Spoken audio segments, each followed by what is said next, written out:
Frederick, and welcome Dan Haberbaum.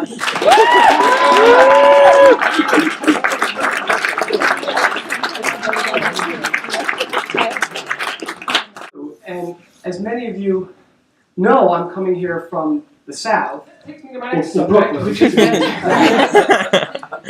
I recently took one step towards adulthood, and many of the people here in the room know this. To cut it short, I bought a daily planner book. It's not a bestseller, but I figured an easy read. I mean, 1 page a day, guaranteed for use. Choose your own adventure in starkest form. So, what's great about a daily planner book? It's non-judgmental. It's just blank pages after blank pages. It's just saying, hey, I'm the daily planner. I'm here to help you plan your day. I'm not saying anything about your plans. I'm not saying that you even should have plans. I'm just saying, should you have a plan for a particular day, write it in the day. It'll be a plan. That's what I said. I guess a daily planner, I'm looking through it, and Monday, 9 a.m., Monday, 10 a.m., Tuesday, 9 a.m., blank, blank, blank.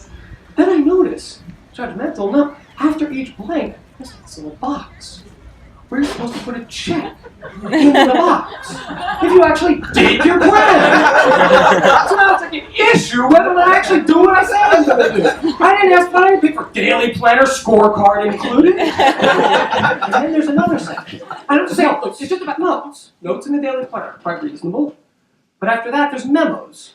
So my daily planner differentiates between my notes and my memos.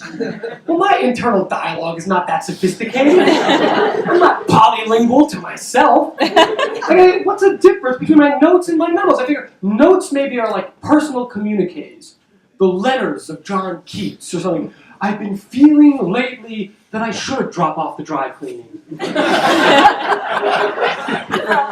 So I guess memos are like in case the daily planner is subpoenaed as evidence in a court of law. Your Honor, preponderance of evidence suggests that the defendant, Mr. Dan Haberbaum, did in fact intend to return the dry cleaning on Thursday, as the memo section of his daily planner substantiates. I knew I should have written in the notes.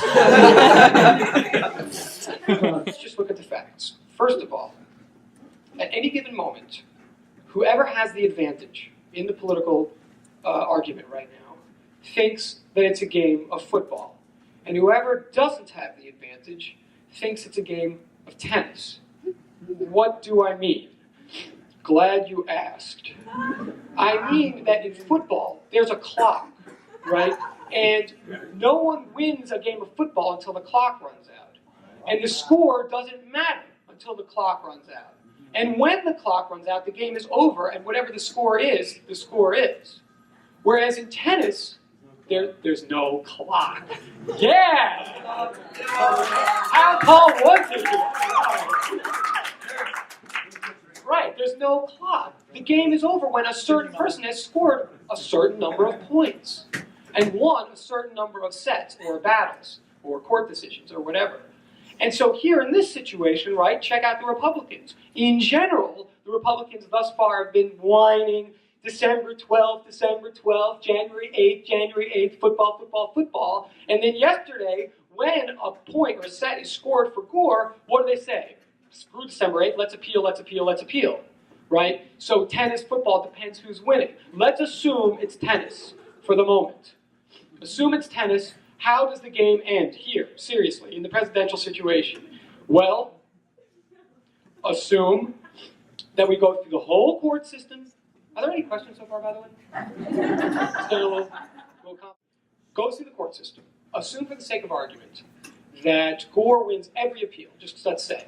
And in every appeal, the recounts occur, and let's say he wins all the recounts. Let's just say, see right, what happens. Well, as I think many of us know, that would possibly imply that we have to send a set of electors from Florida that would ultimately go to the college and vote for Gore. But at the same time, as we know, the Florida legislature could send their own slate of electors to D.C., to the college, and we could actually have two simultaneous sets of electors being sent from Florida, in other words.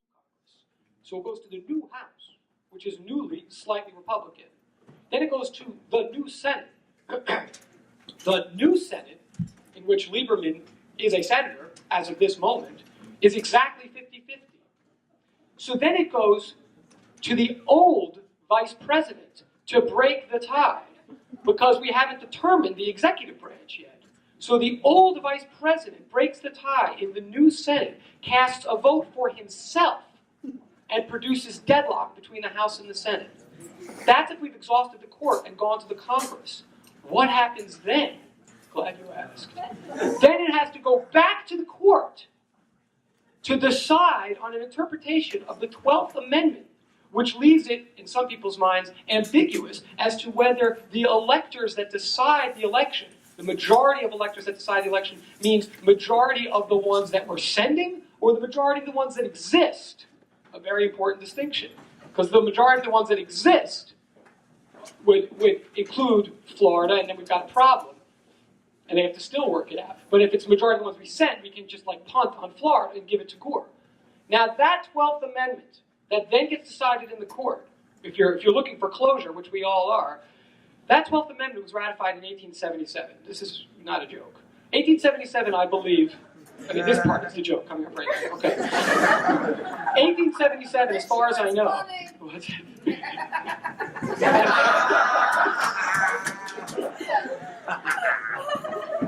I'm going to 1877. All right, 1877. That was the time when the 12th Amendment, the amendment that may ultimately bring us back from the courts through the Congress back to the courts again to figure this thing out. 1877, I think, was the year that, or approximately the year, that the machines that we presently use in New York City to vote in were invented.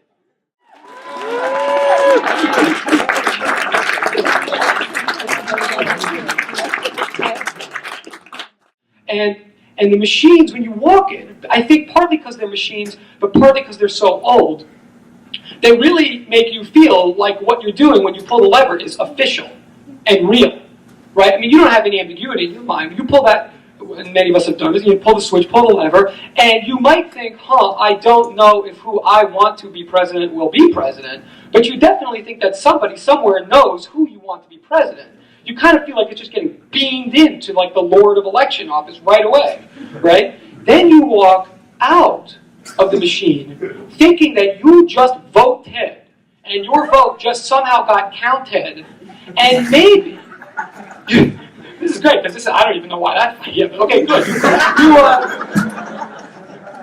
You then maybe talk to a human being who asks you a bunch of questions like, who did you just vote for?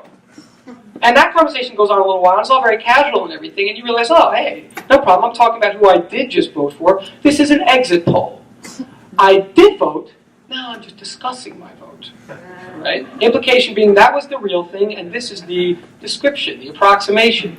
Right? But as we all know, when we watched the returns come in December 7th, that night, and all the confusion over Florida as it was going back and forth and back and forth, everybody started going along with that mentality and saying, oh, it's the exit polls that are the problem. These exit polls, they're not the real thing. We rush the exit polls, we rush the information from the exit polls, we get it all screwed up, and we should just be patient and not trust these descriptions, but wait for the real results to come in. All makes sense. Except that now, since no one's trusting the machines anymore, and now the whole dispute is over what really happened, and everybody's acknowledging that what happened in the machines might not be what actually happened, we have to take into account what they believe really was meant to have gone on, which was the intent of the voters, right? How do they look at what they think really went on, who really voted for Gore, despite what the machines say, what they intended? How do they know what they intended? From the exit polls.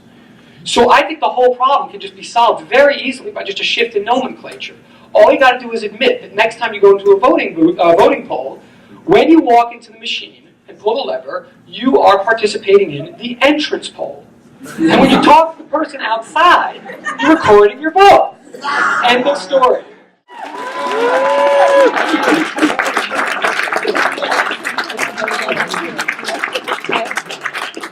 I'm kvetching a lot. At Palestine, I'm certainly complaining. I don't want to complain, and I certainly don't want to complain about this country of ours because I am an American, and I believe strongly in American values, and I believe that our values have always been easily distinguished from the values of the other, the country formerly known as Soviet Union. But I believe if you want to distinguish our political values from theirs, the mistake is in looking at the big words. It's not, oh, we have a bicameral legislature, and they have an autocratic governmental system, and we have elected representatives. It's not the big words, it's the small words. It's conjunctions. And has always been a communist word. You will live here, and you will work there, and you will eat borscht, and you will like it. You will not worship this god, and you will respect the leader formerly known as Prince. But or has always been Americana. America is the land of or. You can live here, or you can live there. You can vote for this person, or you can vote for that person. Or you cannot vote at all. You can eat this, or you can eat that, or you can starve.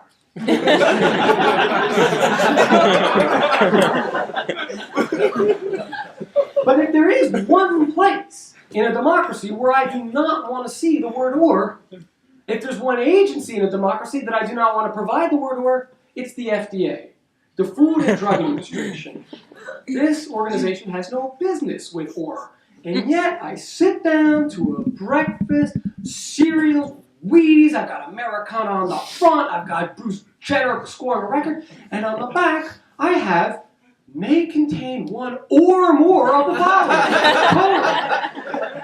And anything that follows that colon is not an ingredient, it's a possibility. And I didn't sit down for a mechanical breakfast. But now, in this post-Cold War global compromise mentality we have, it gets even more insidious because it doesn't stop with or in the ingredients. Now you see things like partially hydrogenated soybean and or peanut oil. And / or. Can it contain soybean oil? Yes, it can. Can it contain peanut oil? Yes, it can. Can it contain both? Well, yes, it can. As far as I can tell, that represents at least a 50% increase in nutritional ambiguity. And I didn't ask for and or in my cereal. I certainly didn't ask for a / in my cereal. After all, what's that / mean? Is it and or is it and or? Or is it and or? And is it going to be color ID block in my cereal? So I started thinking about it, and I think, this really, do you guys, is it that you don't know? Or you know, and you're just not telling. Either way, I want to go down to the factory. I want to find the and/or room with the and/or guy who wears the and/or hat, who's putting the and/or in my cereal. I want to say, how did and/or get in there? What's he going to say? Well, it's like this, right? We got these two vats, okay? One is the soybean oil, one is the peanut oil. We're supposed to have 2 spoons, but every now and then, I'm not buying it.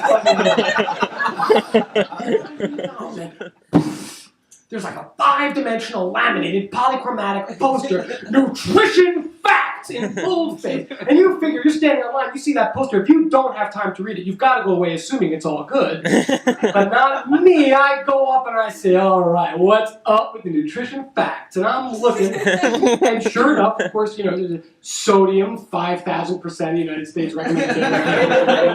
Fat, 65 grams per serving size. Suggested serving size, 2 fries, etc., etc. But I think, what about riboflavin? I didn't get the goose egg on that one. Alright, look at it, riboflavin, star. Calcium, star. Iron, star, thiamine, star, goes on, star. And I look down and it's a footnote at the bottom. What does star mean? Contains less than 2% of the United States recommended daily allowance in this area.